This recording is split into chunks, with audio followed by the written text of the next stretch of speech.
My name is Nickel. Oh, Nickel. So up to this point, there have been a couple instances of the Overwatch development team showing their hand for what kind of skins are coming up in 2017. And because of that, I wanted to go through some of them, starting with back when Jeff Kaplan did his AMA on Reddit, somebody actually asked him a question about what skins were coming up. Specifically, when a new McCree skin was coming, since this person said that they had every single item for McCree and they were bored of everything. And Jeff actually responded to him saying soon. This spring, same with Widow. You will want these. So at the very latest, according to Jeff, we're going to be getting new skins this spring. Which sounds like it could actually be soon because we're already in spring. According to Google, spring is from March 20th to June 20th, and we're already in April. So spring has begun. One of the interesting parts about him saying this is the fact that he's so confident that people will want whatever the new Widowmaker and McCree skins are, as opposed to people might want them. This is especially worth noting when you look at some of the recent history with other skins, like May's winter skin, and how they were kind of unsure about that one because of all the controversy in the Blizzard forums. But with the upcoming Widowmaker and McCree skins, we will want them. So it kind of makes me wonder what it is about these skins that could be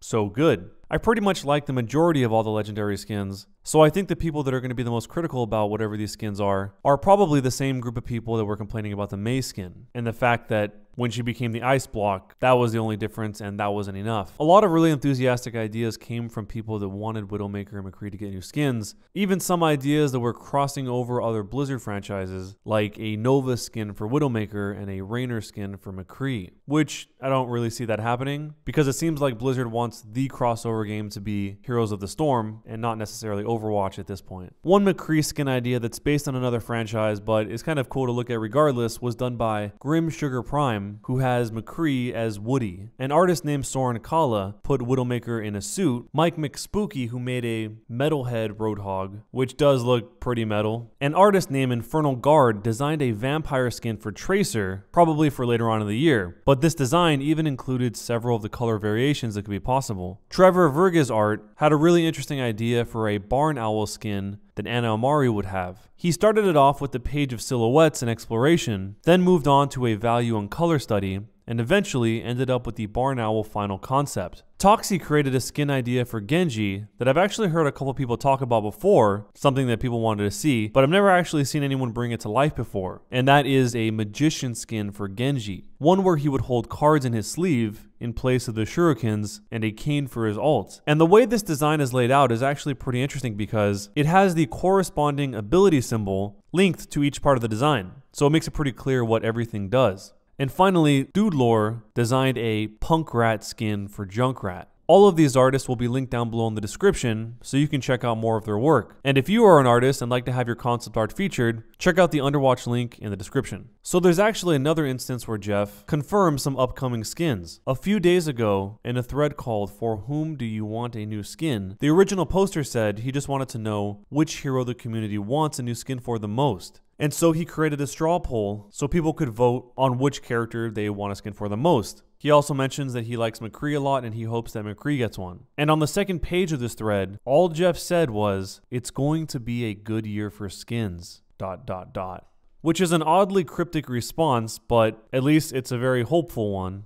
Because for a lot of people, skins are a huge part of what keeps them coming back to the game. And since he said it's going to be a good year for skins, that's obviously going to make a lot of people happy. But he didn't really say anything else besides that. He just left it at that. And in the straw poll for the thread that was made by the original poster, the top 5 heroes that people wanted to see skins for were Widowmaker, McCree, Zarya, Hanzo, and Sombra. And luckily in this case, the popular vote, as we just mentioned earlier, is already confirmed for McCree and Widowmaker skins. So everything that Jeff has directly hinted at and confirmed, plus the idea of a potential skin trading system that we talked about before, makes 2017 a pretty interesting year for upcoming skins that are definitely in the works and definitely appear to be coming very soon. I'm curious to know if your guys' top 5 most requested characters to have new skins would be the same as theirs. So let me know down below in the comments which character you would want a skin for the most. And if you answer the question via the giveaway link in the description, you'll also be simultaneously entered into the giveaway for the Steam and Battle.net gift cards. So if you were going to leave a comment anyway, you might as well get entered into the giveaway.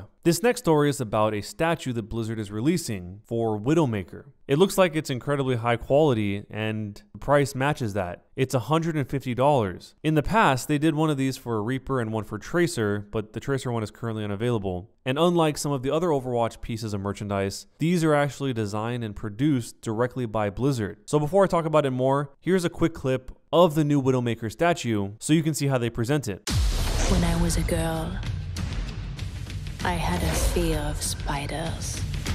I was told they felt no emotion, that their hearts never beat. But I know the truth. At the moment of the kill, they are never more alive.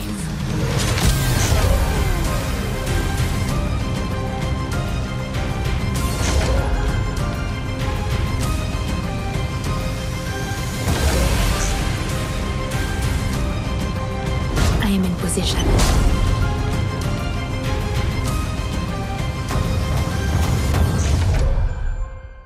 So as you guys saw, it's pretty meticulously detailed. Even the tattoo is spot on. And what better way to get details like that than to actually have the developer of the game make the statue. And her gun even looks like it has small bolts holding it together from the profile side of it. Some of the other stuff they mentioned was that it's hand sculpted and hand painted, which is pretty crazy to think about considering how many of these they're probably going to sell. And they're selling this in a section of the Blizzard store called Blizzard Collectibles, where they also display the other two statues, Reaper and the Sold Out Tracer, but also the two Warcraft statues, but both of those are $350. So some of the common questions about these statues are if they are limited edition or they're going to be produced continuously. And apparently everything in the Blizzard Collectibles category is generally produced continuously, but certain things are sold out, like the Tracer statue, for example. But with that said, they also made a choice to vault one of the World of Warcraft statues. So that's a possibility that might happen with one of the Overwatch statues if they decide they want to vault one of them, meaning you can't buy it until they decide they want to make it again. So since we never really talked about the Reaper statue on the channel, I figured I'd show you guys the short clip where they display the Reaper statue in case you guys are interested in either one of these.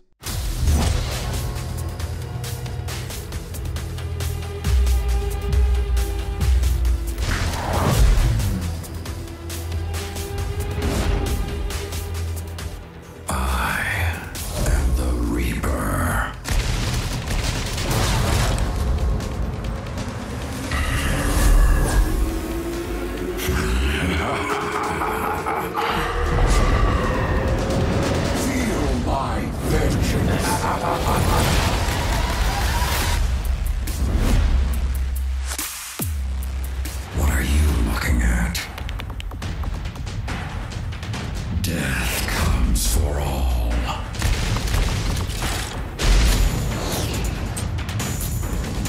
One last thing before I go, if any of you guys want to submit stories for me to talk about in future videos, all you have to do is go to the Underwatch link down below in the description, and once you're there, you can see how to submit news. There's also a place where if you want to have your gameplay featured here on the channel, you can do that there as well. And that's all for today, guys. If you enjoyed the video, don't forget to subscribe to the channel and hit that bell to turn on notifications. And if you haven't checked out some of these other videos on the channel, you can click on them to check them out whether you're on PC or on mobile. Thanks a lot for watching, guys, and I'll see you next time.